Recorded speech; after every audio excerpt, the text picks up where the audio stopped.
I don't mind Thailand for what it is. Thailand's a place where there's no real laws, you can act a bit crazy, and you can spend some money, fine. But the problem with Thailand is it's full of dickhead travelers with fucking backpacks who think they're better than everyone else because they manage to spend as little money as possible. And they'll sit there and, oh, I got a real experience of Thailand. I was traveling around with my backpack and I was staying in hostels and, you know, me and the local people. The local people don't give a fuck about you. The local people do not care about your fucking travel blog. They don't give a shit. All they care about is how much money you have. It's the world go round. Money. Let me tell you one thing. Local people appreciate people like me who turn up with big bucks and will tip and will spend cash more than they appreciate you, Mr. £4 a day for fucking accommodation and food. You're a dick.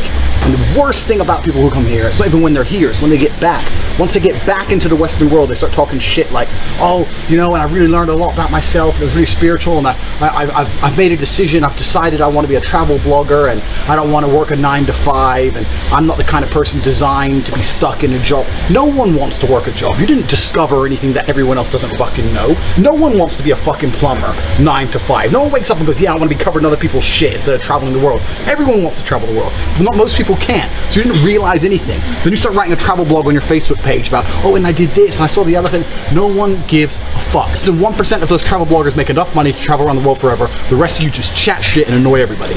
No one fucking cares. You're never gonna be a travel blogger. Go get a normal fucking job. You're a dickhead. Wanker. Who else goes to Spain and comes back and goes, I ate paella with the local people? Da-da-da. No one. It's only this fucking place seems to breed morons and some fucking hippie ass bullshit. It annoys me. I can't stand it. Oh, I was traveling and I went to this place, that place. Everyone's been everywhere in Thailand. Fuck you. Everyone's been everywhere. Let me tell you something. All your shit cheap experiences I could have, and as well as that, I also have another experience you don't have called a 5-star hotel and clean sheets. So fuck yourself. Tell this, send this out to every fucking traveling dickhead backpacking hippie. On top of that, yo, man, I'm not even gonna cap, and I'm not even gonna lie to you, ladies and gentlemen. This man straight violated the modern day travel vlogger, right?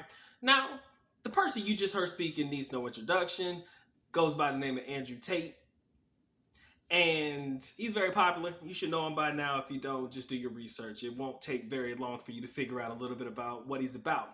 Now, for many of you guys know, this is an older video. This is probably, I think if I read the title of the video, the time frame or the timestamp of this particular video was in 2010. That's what it looks like. And he had hair, right? If you know what he looks like now, you know he doesn't have hair.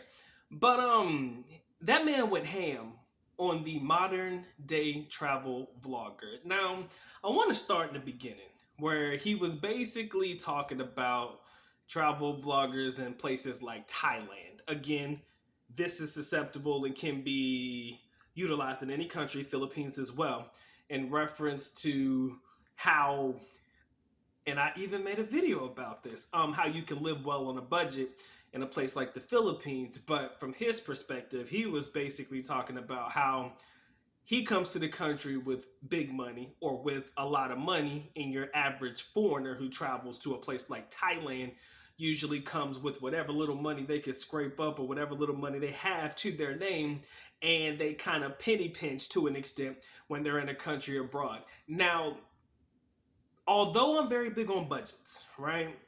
I will say that, and I've been one of the biggest advocates for it when you travel abroad, making sure you have enough money to last you and shit like that. But if there's one thing that I am not when it comes to being abroad, where I know my money does a little bit better than most, I'm not really cheap with how I treat the people, right?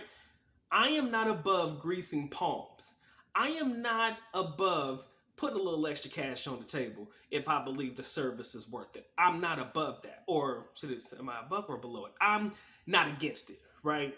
If you do good and the service is awesome and you do right and you do that, I'm gonna tip you and I'm gonna take care of you, right? And we've often had the debate on whether you should tip or not or whatever, but in a place where your money goes a long way,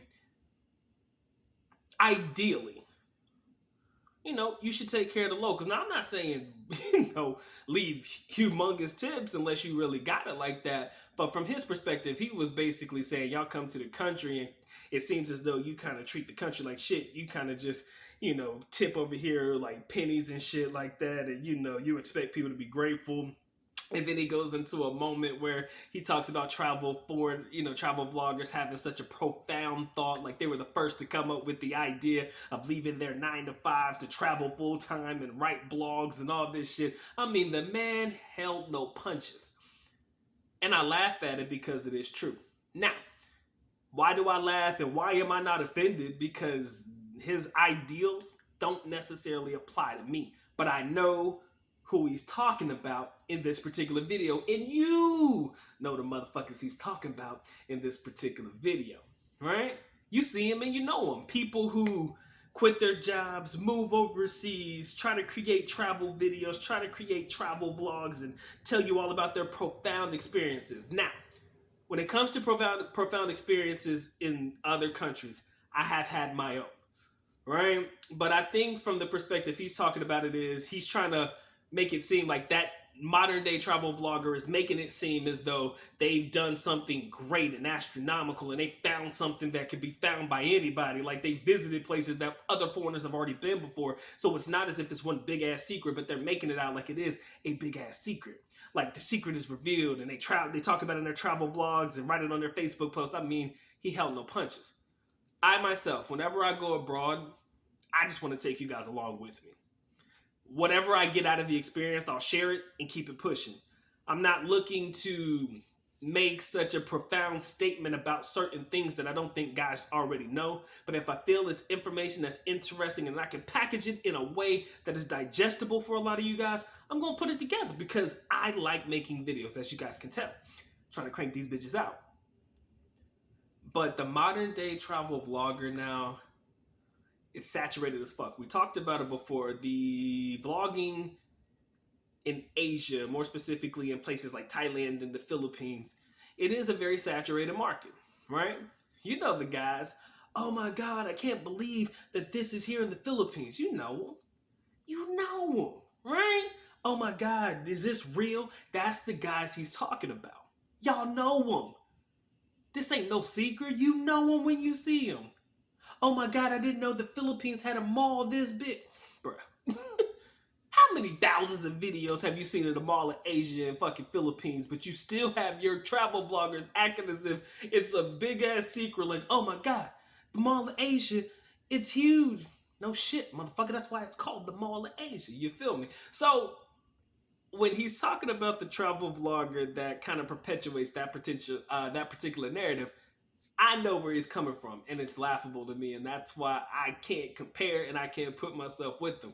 Because again, I like to have fun when I'm abroad. There's certain things that I put on camera. There's a lot of things I don't put on camera, and for good reason. You see, very private person. I like to keep my shit to myself. But if I feel like it's worth recording, damn right, I'm going to go ahead and go for that. But Andrew Tate violates the modern day travel vlogger. Let me know what you guys think in the comment section below. Let me know how you feel about his energy towards your travel vlogger, your average travel vlogger. Let me know if you know people that he may be talking about in this particular video, man. The travel vloggers who penny pinch, you know, and try to make $1 off of their videos based on the fact of sharing things as if they have had some profound experience and they're the first to do it, or they're the first to, you know, naturalize the idea of, and, you know, they're trying to take over and manipulate and or saturate the market of the vlogger.